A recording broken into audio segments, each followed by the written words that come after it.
সুপ্রিয় দর্শক বন্ধুরা, জয় শ্রীকৃষ্ণ, রাধে রাধে বন্ধুরা। আশা করি আপনারা সকলে ভালো আছেন। বন্ধুরা, আজকের এই ভিডিওতে আপনাদেরকে জানাবো মা লক্ষ্মীর প্রিয় এই 5 রাশি। সবসময়ই টাকায় ভরে থাকে পকেট। জ্যোতিষ শাস্ত্রে যে 12টি রাশির উল্লেখ পাওয়া যায়, তা সমস্ত গ্রহ ছাড়াও বিভিন্ন দেবী দেবতাদের সঙ্গেও সম্পর্কযুক্ত। এমনই কিছু রাশি রয়েছে যা ধনদেবী লক্ষ্মীর অত্যন্ত প্রিয়। লক্ষ্মীর আশীর্বাদে এরা সব ক্ষেত্রে সাফল্য পেয়ে থাকে।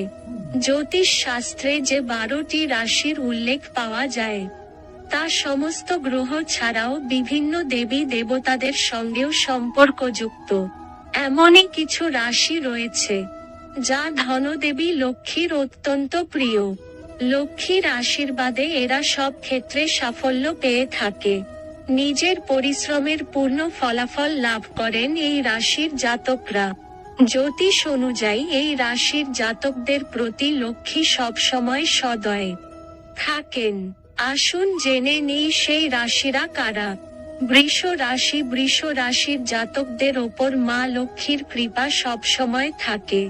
এই রাশির অধিপতি শুক্র, যাকে ধন ও সম্পদের কারক বলে মনে করা হয়। এই রাশির জাতকদের ওপর মা লক্ষ্মীর অসীম কৃপা থাকে। এই মানুষেরা নিজেদের পরিশ্রমের ফলে প্রত্যেক জায়গায় সফলতা পেয়ে থাকে। লোকেরা ব্যবসায় খুব নাম করে। মা লক্ষ্মীর কৃপায় এদের অর্থের অভাব হয় না। সিংহ রাশি। সিংহ রাশির স্বামী সূর্য, যাকে সব গ্রহের রাজা বলে মনে করা হয়। এই রাশির জাতকেরা দৃঢ় মনোবল, উৎসাহ ও তেজ বুদ্ধির হয়ে থাকে। নিজের জোরে এরা সব জায়গায় সফলতা পান। মা লক্ষ্মীর কৃপা এদের ওপর সবসময় থাকে। এদের আর্থিক পরিস্থিতি খুব ভালো হয়।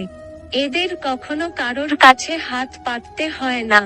তুলা রাশি। তুলা রাশির অধিপতি শুক্র গ্রহ। এই গ্রহটিকে আকর্ষণ, সম্পদ ও ঐশ্বর্যের কারক বলে মনে করা হয়। তুলা রাশির জাতক জাতিকাদের শুক্র ও মা লক্ষ্মীর বিশেষ আশীর্বাদ রয়েছে।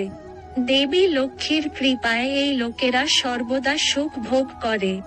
দেবী লক্ষ্মীর কৃপায় এই লোকেরা কখনো আর্থিক সংকটের সম্মুখীন হয় না এবং সর্বক্ষেত্রে সফল হয়। বৃশ্চিক রাশি। এই রাশির অধিপতি মঙ্গল। জ্যোতিষশাস্ত্র অনুসারে মঙ্গলকে অন্যান্য গ্রহের সেনাপতি বলা হয়। এই গ্রহটিকে শক্তি, সাহস, বীরত্ব ও সাহসের কারক বলে মনে করা হয়। এই রাশির জাতক জাতিকাদের প্রতি মা লক্ষ্মী খুব খুশি। তাদের কঠোর পরিশ্রম এবং প্রতিভার শক্তিতে এই রাশির জাতক জাতিকারা খুব অল্প বয়সেই সাফল্য অর্জন করে।